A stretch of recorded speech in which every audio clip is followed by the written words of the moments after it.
Before we get started, I just want to say to all the people out there who try to cancel and ruin James Gunn's career by digging up old tweets of his from a decade ago, causing him to get fired and run into the arms of Warner Brothers and their DC division.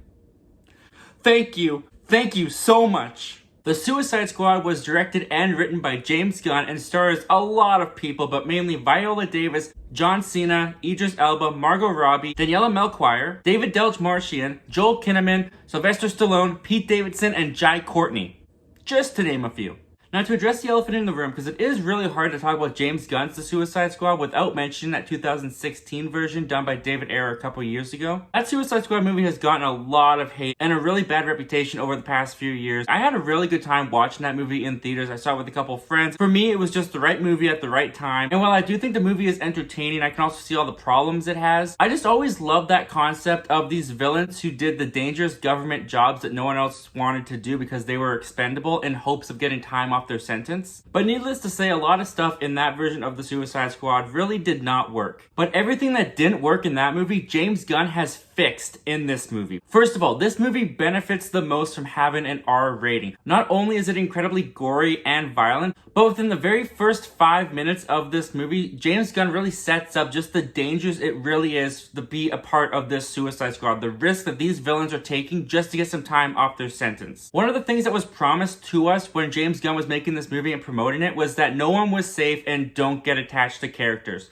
And James Gunn completely delivers on that promise. When you see these characters that you start to get attached to get picked off one by one, it makes the action that much more thrilling, that much more enticing. James Gunn immediately rips the blanket of security off of you and you never feel like your favorite character could be safe for the remaining runtime of the entire movie. And getting into the characters, James Gunn does very similarly what he did with the Guardians of the Galaxy over at Marvel, taking a ragtag group of bad guys and very unusual characters, putting them together and making them all mix and work together. With the Suicide Squad, you have what I would consider actual bad guys, and very similar to Guardians of the Galaxy, they're not really standout characters that you would really think of, like Polka Dot Man, for example. But what James Gunn does with these characters, like he did with Guardians of the Galaxy, is when he puts them together in a group, he brings heart to that group of these villainous characters, and you really do fall in love with this team of the Suicide Squad. Just breaking down some of the standouts for me, John Cena as Peacemaker I thought was great. I haven't seen John Cena in that much, but the things that I have seen John Cena in,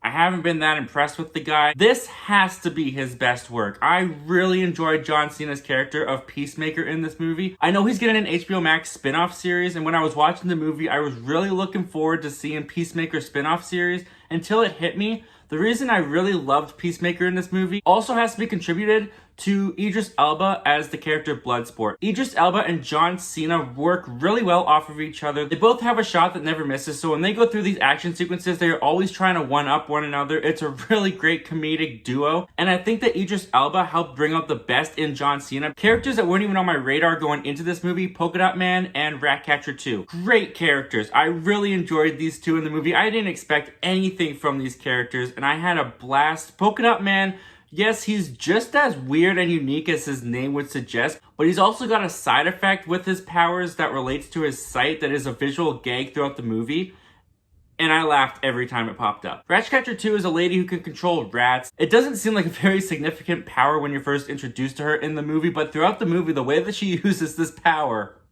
it's pretty good. Also, shout out to Sebastian the Rat. He's kind of like the baby Groot of this movie, but he kind of gets overshadowed by King Shark. King Shark is without a doubt the Groot of this movie. He doesn't say very much, he doesn't have a wide vocabulary, but my goodness, does James Gunn know how to make that character adorable. He just has this kind of innocence to him that when he's not chomping down people's heads, he's a really adorable guy. You want to spend so much more time with King Shark, you just don't want to get too close to him. And of course, Margot Robbie as Harley Quinn. Now, when I get into a little bit of my negatives, Harley Quinn is going to come back into this. Don't go away just yet, please hear me out. But what I will say about Harley Quinn in this movie is that this is my favorite portrayal of the character that Margot Robbie has given since probably the first incarnation of the Suicide Squad. What James Gunn and Margot Robbie really capture with this Harley Quinn that I feel hasn't been captured in the rest of the DCEU movies she's been involved with.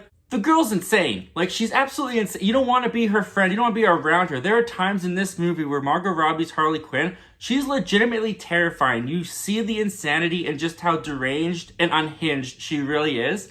And I will say that if you're a big Harley Quinn fan, you get your moment in this movie. Harley Quinn gets her biggest, best action sequence in any movie that she's been in thus far. It reminded me a lot of in Guardians of the Galaxy Volume 2 when Rocket, Groot, and Yondu are going through the ship and just taking out all those guys with that arrow, except only done by Harley Quinn and with gallons and gallons of more blood added. But as I mentioned, I did have some problems with the movie. Maybe not even problems, just more so preferences.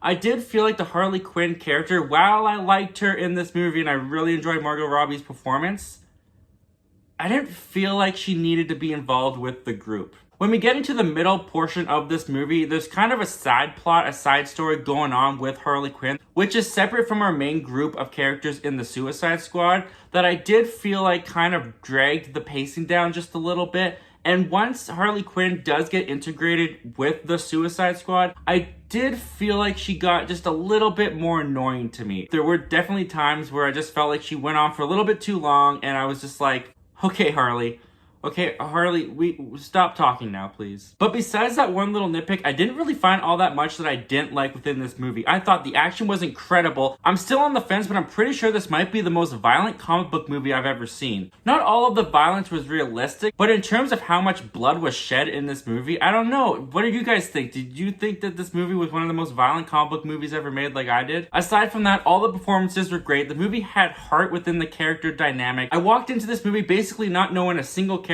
within the Suicide Squad, and I walked out wanting nothing more than to watch more of these characters within the Suicide Squad.